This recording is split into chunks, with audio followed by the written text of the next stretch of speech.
de son camp. Il y a Coxhead qui suit derrière et également Prokopenko. On passe à Coxhead, tir de Coxhead! C'est stoppé par le gardien Gravel au Landry là, sur l'aile. Il faut faire attention, là, c'est Boutin, Charles Boutin qui s'amène. Charles Boutin tire, ça a été stoppé partiellement et surtout Lavigne à la ligne bleue. Lavigne feinte un tir, tente et c'est Martel qui est venu bloquer. Sortie de territoire de Bizier. C'est évident que la passe ira là, donc il y a un joueur de l'Armada qui se met tout simplement dans la ligne de passe. Oh, les Olympiques qui gagnent la mise en jeu, c'est Rollins et out! Rollins qui vient ramasser une rondelle et vient marquer un premier but. Et c'est 1-0 Gatineau. Quand on parlait plus tôt dans la série de l'excellent travail dans le cercle de mise en jeu, bien, on a eu un exemple ici. On sort rapidement des blocs sur la mise en jeu. Ça profite à Métis Rollins qui déjoue le gardien Gravel du revers pour ouvrir la marque. Et un but très important, on en parlait de ce premier but. Il appartient aux Olympiques, c'est 1-0 avec 2 minutes 12 secondes à faire en première période. On l'a complètement oublié en couverture, Rollins. On était seul devant le filet. Le joueur qui était sur le côté de la bande, j'ai pas vu malheureusement ce qui s'est passé. La Ferrière là qui remet de l'autre côté, c'est un bon tir de Pinard. Quel arrêt de la part du gardien des Olympiques. Prendre le temps, il y a une mise en échec dans le dos directement sur c'est Roy qui est venu frapper Rollins. C'est contre de l'autre côté, Pinard. Et ça s'est passé très rapidement alors que Pinard, lui, a sauté sur une rondelle libre et s'est amené seul devant Rémi Poirier. Lui a mis la rondelle directement entre les jambières.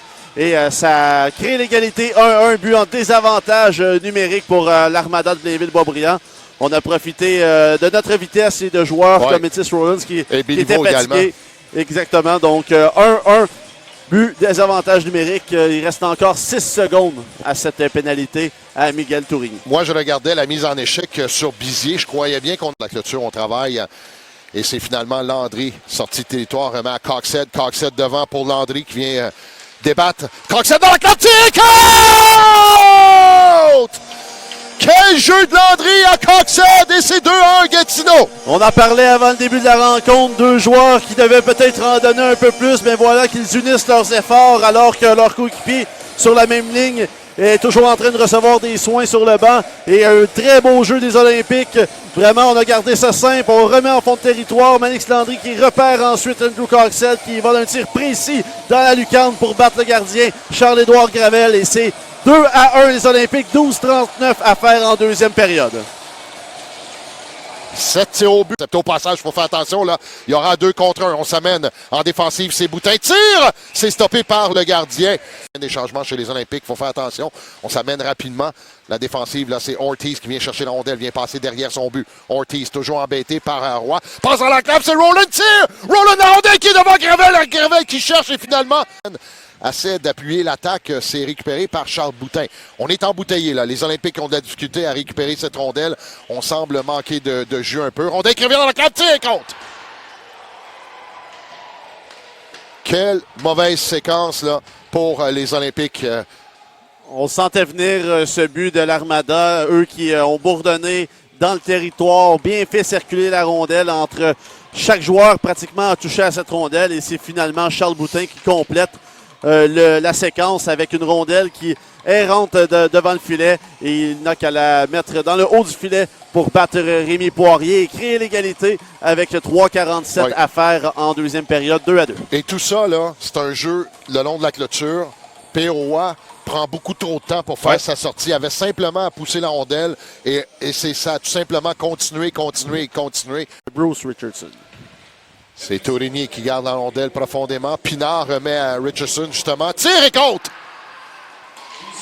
Oh, Poirier qui a été battu du côté de la mitaine. But en avantage numérique et c'est 3-2 l'Armada. Un excellent tir de Richardson qui profite de l'écran que Andrew Coxhead lui faisait et ça voilait aussi la vue en même temps du gardien Rémi Poirier, ce qui fait en sorte que ça vient faire mal aux Olympiques qui tirent maintenant de l'arrière 3-2. On prend les devants pour la première fois du match pour l'Armada avec 49 secondes à faire en deuxième période. But en avantage numérique. Oui, tu as parfaitement raison avec 49 secondes. La rondelle là, qui a passé dans l'enclave. Rémi Ving qui simplement dégage son territoire. Faut faire attention, là, il y a une course entre Gendron et Béliveau. C'est un tir, quel arrêt là, de la jambière gauche. Ça frappe l'extérieur du filet. Rondelle qui revient sur le bâton de Dean. Dean qui travaille, a été accroché. Perd sur la Ferrière, tire, passe et compte.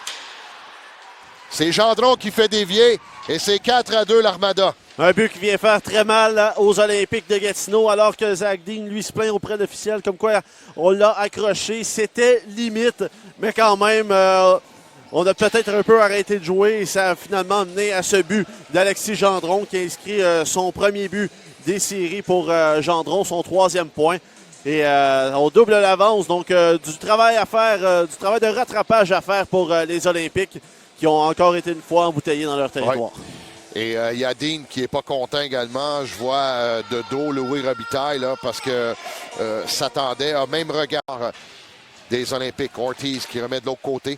C'est un tir dans l'enclave. Passe-retour. Et c'est gardien Poirier. Couché et compte. Et voilà, on n'a jamais vu la rondelle revenir de l'autre côté. Ortiz dans une cage complètement ouverte vient marquer un 5e but. Et c'est 5-2 l'Armada. Et voilà le premier but de Christopher Merisier Ortiz dans cette série. Un but qui vient très certainement faire mal aux Olympiques. J'ai hâte de voir là, la reprise. Il y a un joueur qui passe directement par-dessus. Rémi. Moi, je suis d'accord avec toi. Je pense que c'est surtout en fin de deuxième période, à la mi-match, on a commencé à avoir plus de difficultés à sortir la rondelle. Je pense que, pour vrai, ça a juste à donner de même. Là. Ben, c'est sûr que c'est une équipe qui forecheck beaucoup, qui sont rapides, fait qu'ils créent des turnovers.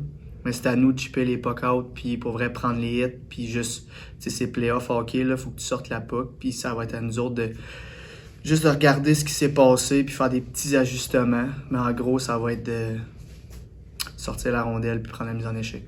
T'es d'accord? Ouais, je suis très d'accord. C'est surtout en powerplay, je pense qu'on n'amène pas assez de trafic, pas assez de lancers. À 5 contre 5, c'est sûr qu'on peut en amener toujours plus, mais je trouvais qu'aujourd'hui, c'était quand même pas si mal. On a quand même eu un peu de trafic, mais surtout en powerplay, je trouve qu'on n'amène pas assez de trafic, pas assez de rondelles au filet. Puis pour vrai, ça a été une grosse partie du match, je pense, les powerplay puis les piqués. Là. Je pense qu'on aurait pu changer le match de bord avec des buts sur les powerplay ou un peu plus de momentum. Là. Ben, c'est tellement hors de notre contrôle, puis on en parle souvent, l'équipe, les joueurs, tu sais, c'est dans le moment présent, puis tu contrôles pas ça. C'est sûr que ça vient, sur le moment, ça vient nous affecter, mais on a une job à faire sur le piqué, puis je sais qu'aujourd'hui, ça a été quand même, ça a fait changer le match un peu en fin de deuxième, mais écoute, c'est à nous, quand on a des chances en powerplay, de scorer, puis en piqué, ben, faut pas se faire scorer, là. C'est aussi simple que ça. Ben oui, il nous reste de la motivation, c'est sûr. Écoute, on se prépare toute l'année. Faut pas prendre ça comme excuse. Puis pour vrai, faut prendre du repos demain. Puis on va arriver prêt pour le 4e match, c'est sûr. Ouais, ben on va jouer pour eux autres. Puis je sais qu'eux, ils vont se présenter. Puis c'est à nous autres de suivre les leaders. Puis tout donner. Puis faut pas que ça se finisse. Puis on le sait qu'on est capable. Là. Rimouski l'a fait. Puis je le sais qu'on va être capable. Well, I think after we got that second goal, we got a little bit complacent, and I think that's what cost us today. But I don't think we've played to the best of our abilities yet in this series. So, I mean, next game, I know we're going to bring that, and I think we'll be just fine. No, you know, I think the first game, guys were pretty nervous, but you know, playoff hockey is a different hockey. It's more physical. More stuff gets let go by the refs, and it's faster. And I think the guys that it's their first playoffs are settling in pretty well, and I think they're getting used to it now. Yeah, it seems everybody seems pretty motivated right now. So that's good to see.